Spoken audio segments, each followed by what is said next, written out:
Welcome to another episode of Hiking with Anderson. And today, once again, I'm actually back out hiking, doing an urban hike in Los Angeles. And you can actually see the silhouette of downtown behind me. It's just like my last episode, it's kind of an overcast day. In fact, today it's raining.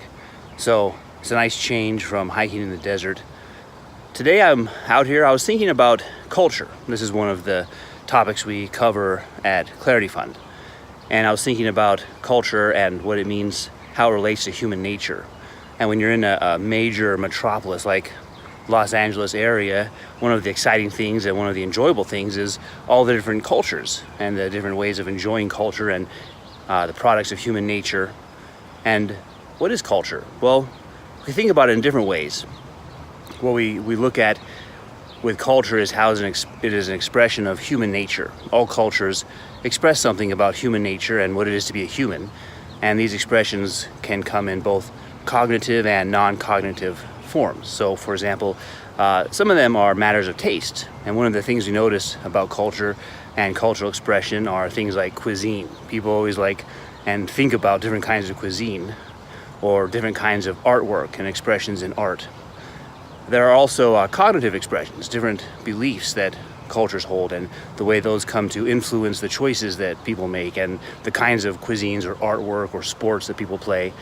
So cultural analysis, cultural critique is interesting study, it's in-depth study. We can do it across all of history as cultures develop over time. We can do it in the present as different cultures work to live together and come to agreement.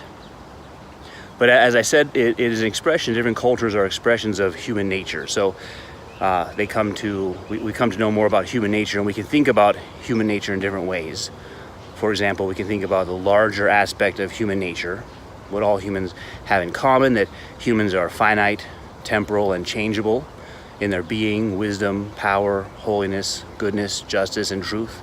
So all humans, this is true of all humans. All humans are finite, limited. This especially comes up, say, when we study culture and economics. All humans are growing. Think about that when we cover education and coming to know more things. All humans are temporal, so finite and temporal. All humans are in time. They're situated in time, both in terms of past and present, but also in terms of the current cultural situation. So this has been one of the studies of postmodernism, right? The situatedness of any truth claim or any culture in history and being able to deconstruct truth claims in light of that historical situation and in light of its attempt to have power. Now we can turn that on postmodernism to show that it's self-referentially absurd by showing that we can deconstruct deconstruction, right? So we can, if the claim that all truth is reducible to historical situations and power, well, we can reduce that truth claim. That all truths are reducible to power is itself a truth claim which is reducible to power. Nevertheless, there are important insights to be gleaned from the claim that all humans are temporal. They are in time, and that forms us and shapes us. And then changeable, growing, increasing, or declining. We can either grow and become more aware of the good, or decline, decrease, and become less aware, more meaningful or less meaningful. So finite, temporal, and changeable. And these are what contrasts us with God, who is infinite, eternal, and unchangeable. So humans never have those features. But then the other properties that we hold properties that we have finite, temporal, and changeable properties that we hold, like truth or goodness. We're always finite in truth, finite in power, finite in knowledge, temporal in these things, growing. So that's sometimes called the larger aspect of human nature that all humans share in common.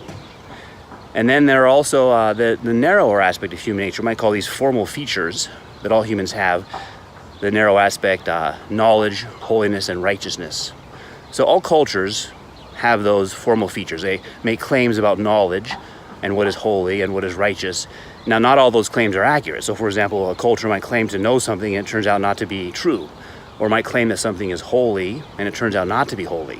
Or righteous and it turns out not to be. But those formal features are the same in cultures, in the sense that all cultures have those categories, and we can study those and what they say about human nature and the particularities of that time and place. So when we look at culture, these are some of the things we study. What they say about human nature, and especially what they reveal about our assumptions, our presuppositions. So if we apply rational presuppositionalism to cultural studies and history, we see how certain presuppositions come to expression in the worldview of a people, and how those come to expression in choices, and especially in, we could look at major themes in human life. For example, birth and marriage and death, or birth and coming of age and marriage and death. And all cultures may celebrate these and acknowledge them in certain ways, but the beliefs about the world behind that culture shape how they understand the importance and purpose of those events in human life. So the ceremonies and the rituals can be studied to see what do these rituals presuppose about reality and about what is real and about what is good. And so that would be applying rational presuppositionalism to cultural analysis. How can we understand the beliefs that end up shaping choices that coming together produce a culture? And then the last thing is, might use this phrase global culture in the sense of saying all humans come together. All humans are at a point in human history now, it's really different than other times, where we're able to have easy and quick communication. And so unity is important. How do humans come to have unity? And again, we could apply that rational presuppositionalism to see that unity works from the most basic up to the less basic. So as we look at different rituals as expressions of human values, those values are expressions of human beliefs about what is real. And we want to work and see, first, can we identify those beliefs? And second, can we come to have discussion towards agreement as we analyze and think about those beliefs in terms of what they mean, and then critically analyze that meaning.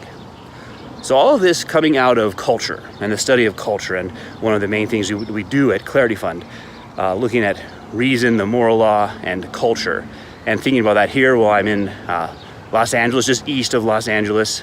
Thank you for joining me on my urban hike.